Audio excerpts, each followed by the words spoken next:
भूख को बढ़ाता है, जठराग्नि को प्रदीप्त करता है और पाचन का मतलब होता है। तो यह दीपन और पाचन दोनों है। सारंगधर संहिता से आपको मैं बोल रहा हूँ। डॉक्टर वीरेंद्र आपका स्वागत करता हूँ वीरेंद्र आयुर्वेदा चैनल पर। मैं आपको आज एक शास्त्रीय योग औषधि बतला रहा हूँ, अभ्यादि क्वाथ।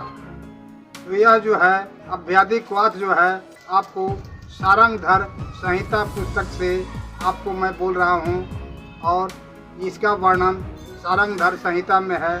हमारे आयुर्वेद के महर्षियों ने आयुर्वेद के प्राचीन ग्रंथ में क्या वर्णन किए हैं, इसका निर्माण बनाने का विधि गुण उपयोग मैं आपको बता रहा हूँ। वीडियो को अंत तक बने रहिए। अगर वीडियो को लाइक नहीं किए हैं इसे लाइक कर दीजिए। तो निर्माण में आपको कौन कौन सी औषधि डालते हैं, हर्रे लेते हैं, नागरमोथा लेते हैं, धनिया लेते हैं, लाल चंदन लेते हैं, पदाख लेते हैं, अरुसा लेते हैं, इंद्रजौ लेते हैं, खस लेते हैं, आपको गिलोय लेते हैं, अमलतास का गूदा लेते हैं, पाठा लेते हैं, सूंठ लेते हैं और कुटकी लेते हैं। ये सभी को बराबर मात्रा में लेकर इसको चूर्ण कर लीजिए और चूर्ण करने के बाद इस चूर्ण में से 1 तोला आप चूर्ण निकाल लीजिए।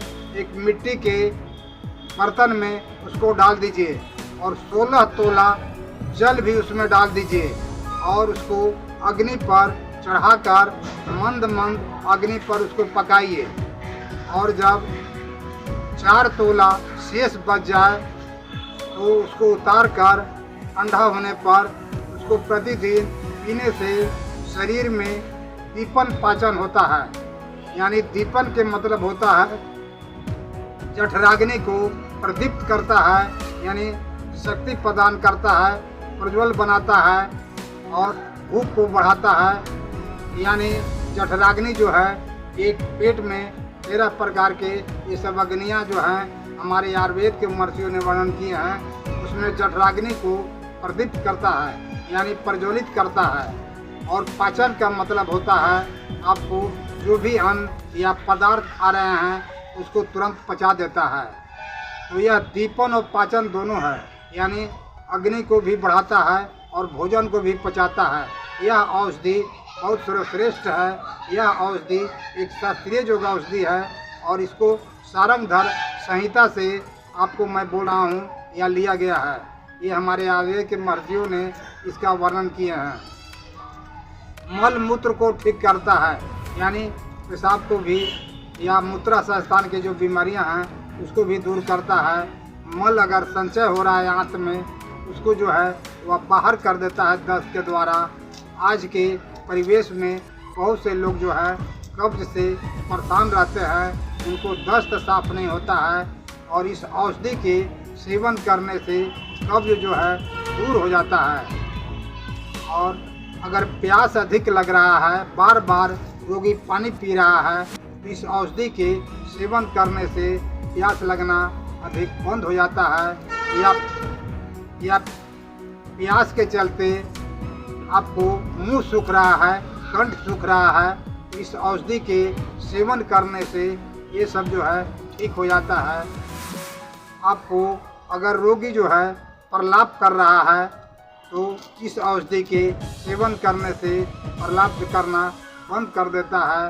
अगर शरीर में जलन है यानी दाह है, हाथ में पैर में भी जलन है, इस औषधि के सेवन करने से जलन जो है समाप्त हो जाता है। तानंद्रा में इस औषधि के सेवन करने से तानंद्रा रोग जो है समाप्त हो जाता है। श्वास कांस में भी इस औषधि के सेवन करने से खांसी में, दमा में बहुत अच्छा अचूक काम करता है। अगर बमन हो रहा है यानी क्षय हो रहा है, उसमें इस औषधि के सेवन करने से बमन को समाप्त कर देता है।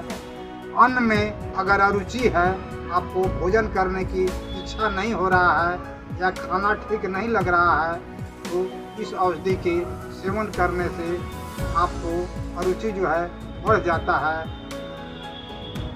यानी अरुचि रोग जो है ठीक हो जाता है। सभी प्रकार के ज्वर में भी इसका हम प्रयोग करते हैं और बहुत अच्छा लाभ मिलता है आपको। मैं आपको मात्रा जो है बता दिए कि 16 तोला जल लेना है और 1 ग्राम चूर्ण को अग्नि पर चढ़ा के पकाना है, और जब 4 तोला शेष बच जाए तो उसको प्रतिदिन पीना है, यानी 4 तोला प्रतिदिन पीना है। और इस वीडियो देखने के लिए मैं आपको धन्यवाद दे रहा हूँ।